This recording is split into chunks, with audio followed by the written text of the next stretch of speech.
So now what I'm going to do is I'm going to take a piece of paper and fold it in half. And I'm going to cut a silhouette of the cup I want to make. This may take a couple tries, because again, it shrinks. We talked about shrinkage a little bit. And then you maybe tip it over. So is that the cup I want? Let's see, the base maybe is just a tad big. You can take cups in your house and look at them. You know, this lid is from an ice cream jar, and then this cup, you know, maybe if I want it to be this size, I would need to make it a little bit bigger. But this is a pretty wide cup. You know, this is narrower. So make sure that you're doing comparisons in your house to see what it is that you want. So I'm just going to trim this in just a little bit more, because it's really hard to tell from a silhouette whether that really is the shape that you want. So right now what you're deciding is, do I want it to go straight up? Do I want it to start off narrower and go out? And then you are cutting a silhouette of the shape that you want. And I think it's beneficial to find a circle of some kind that is about the size that you want it to be. So now I have my clay, and I'm going to take a little piece, and I'm actually going to pound it. So I'll fast forward this part so that it's not so loud, but I'm going to take my... If you'll notice that I kept flipping it over, and that's so that it gets nice and even. When I pound, I make hand marks on there. And so that creates it. I just keep flipping it over. I'm on cardboard, so it's not sticking. If you have a rolling pin, you are welcome to grab it and use the rolling pin if you want to, but you don't really need to.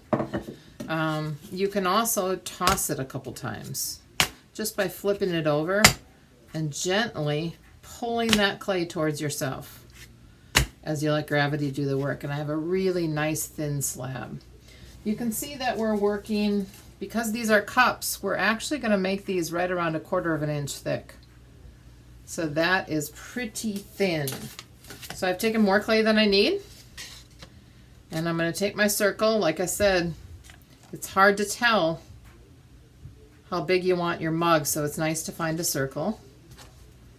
And I will trace this. I'm just using a pencil here. And then hopefully you still have your tools that you've made. And I have my pin. And I'm going to cut around here. You can also use the other side. It doesn't need to be perfect. And now we have the base of my cup. It should be about that size. It's a little bit smaller, which is good. Okay, to roll a coil, I'm going to squeeze it into a snake. Really important to squeeze it into a snake first. And then I'm going to, when I start to roll it, I'm going to push down when I push out, and then let up when I pull back. So push down, pull back, push down. But then your hands have to travel across the clay, or your clay is going to dry out too much. So I'm pulling out, pulling out. We're going to do really small coils because they're cups. Now, if your coils break, it's okay. You can just break it into two. This is getting pretty long, actually. And I'm going to do it about the size of my pinky, maybe a little less, just a tiny bit bigger than a pencil. Okay, now I am not going to score and slip every time, because as I put it on here, I'm going to pinch it down. I actually like doing pinching on the outside. So I'm going to pinch it down from the outside as I put it on there. Really important to get that pinch. So it's same day construction. So a lot of times when it's same day construction, both the clay is that I'm adding and the clay that I'm adding it to is soft enough. And so that's why we get away with not slipping and scoring. If you're worried, you can brush a little water on there, rough it up a little bit, and then add it. But it does get kind of messy. So now I'm going to take it off. Now you can see, I can see my pinch marks on there from my thumb. That's okay. Now this is the bottom, so I'm going to go around on the inside too. So you need to pinch from the inside going down and from the outside. So you're left with kind of a triangle. and then we'll kind of overlap the next coil. So this is a little bit different method than we use when we're doing large, but it's great when we're doing small. So now you can see it's a little thinner here and a little thicker here. So now I'll roll the next coil. You can use your scraps. I just want to demo rolling a coil again. But make sure that any little scraps that you have, that you're balling up and keeping it covered. Okay, so again, I'm going to squeeze it into a snake. If your coil's not long enough, it's okay, you still can use it and add little bits. I'm going to start in the middle, pull out, and I'm just using my knuckles. I'm not really using my whole hand. Now if it flattens out, it's okay. Just kind of squash it, turn it, get it round again. Your goal is to do this quickly. So you don't want to take too much time to roll your coil, or your coil's going to dry out. So at least, I don't know, do it in 15 seconds. Just getting a little long, and I'll show you how to add little bits at the end.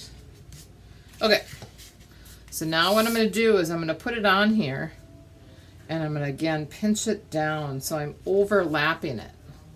So I'm taking the outside and pushing it down and really thinning that out because we want cups to be thin.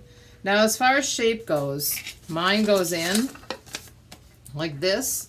So you have to decide on shape at this point. So I'm angling mine in. If I was doing it the other way, I would angle it out. So this finger would push harder if I wanted it to go out. This one would push harder if I want it to go in. So it is something that's going to take some practice. You're welcome to start over if you don't like it. You're just going to have to dip your clay in water and put it in plastic. Because remember that your hands dry out the clay. Now you can also go on the inside, but again I'm going in, so my outside finger this time is pushing in a little harder and my thumb's not pushing as much to begin to get this shape. I could cut those seams a little bit better so they fit a little bit better.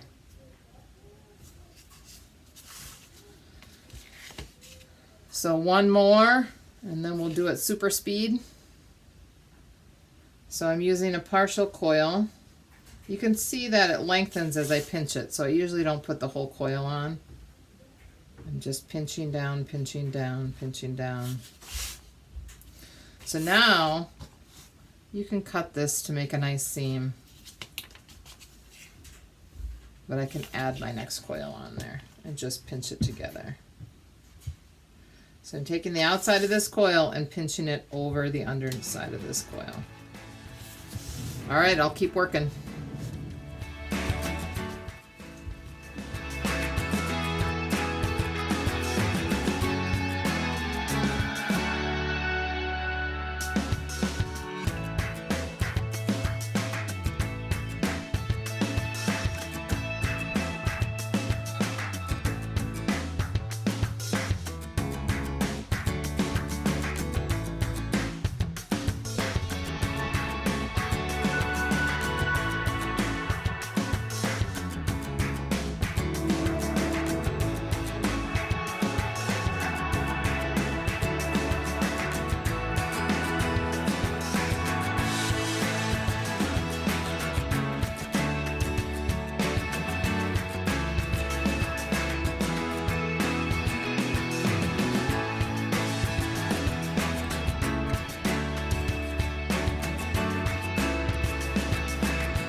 Okay, some things that can go wrong is it can get too thin.